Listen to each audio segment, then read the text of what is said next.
Hello, everyone. My name is Philip Boyle, and I did my research project on the Anderson Group. The Anderson Group is a agricultural equipment company based out of Quebec.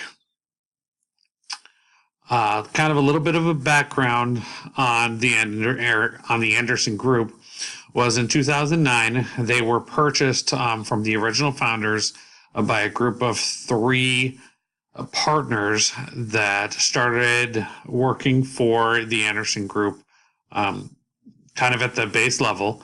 They helped them in going through business school and get everything underneath them, kind of work their way up through the ranks and then agreed for a progressive takeover of the company.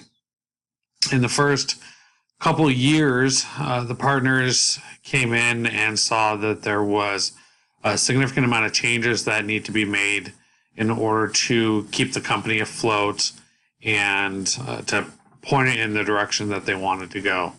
Among these was they noticed that it was lacking in a business continuity plan. And while they hadn't had any major incidences up to that point, the head partner who ended up taking the CEO position was familiar with crisis management and business continuity and thought it to be imperative to establish a business continuity plan. On top of that, he created a board of directors when he was reformatting how the business had worked, and the idea to get their knowledge and their input if something was to take place.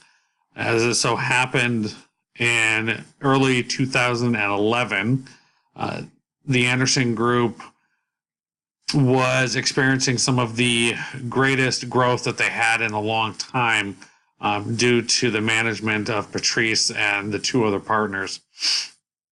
Unfortunately, while Patrice was in a business meeting overseas, a fire broke out in their main manufacturing plant, destroying all but a little bit of the actual parts area of the plant. Estimated losses were found to be up at 11 million, with the majority of that being inventory and supply.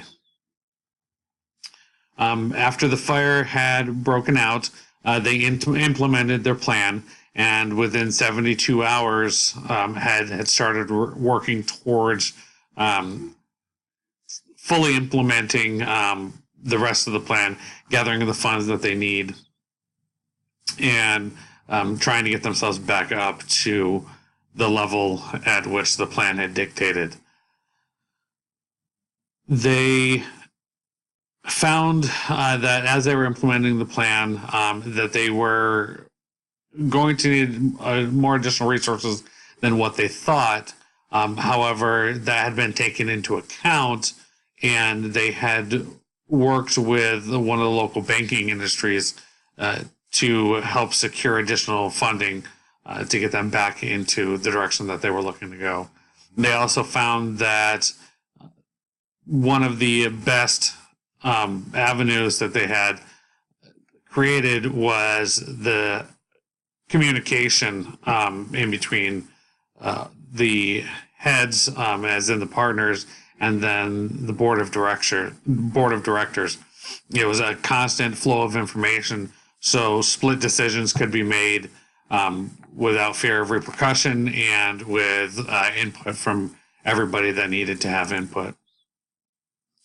So after everything was said and done, they went back over and found that there was quite a bit of surprising results from this. The first one was that within 7 months, they were at 95% of the pre-disaster production. That was huge.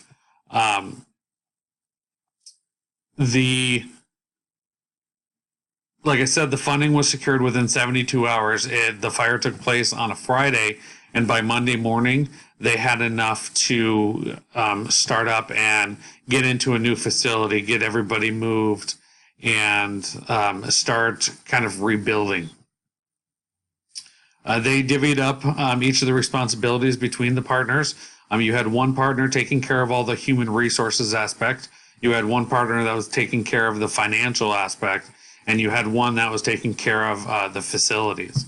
And it was through this delegation of authority and the intercommunication, along with the complete buy-in from the board of directors, that it really helped solidify these guys getting back on top and not falling prone to the 75% of those that don't have the disaster plan and end up going bankrupt. So the takeaway that I felt was very important from these guys was that it was the commitment from management and the board of directors that was, absolutely vital and kind of really made the plan work in order to have everything flow the way that it did. In a couple of the articles that I had read concerning these, they actually had an entire corporate buy-in for this, where people knew that the continuity of the business was happening. Each of the employees were willing to do what it took in order to get everything going again. And in fact, that was one of the ways that they ended up cutting costs, was to have the employees do a lot of the work that normally would have been subcontractors.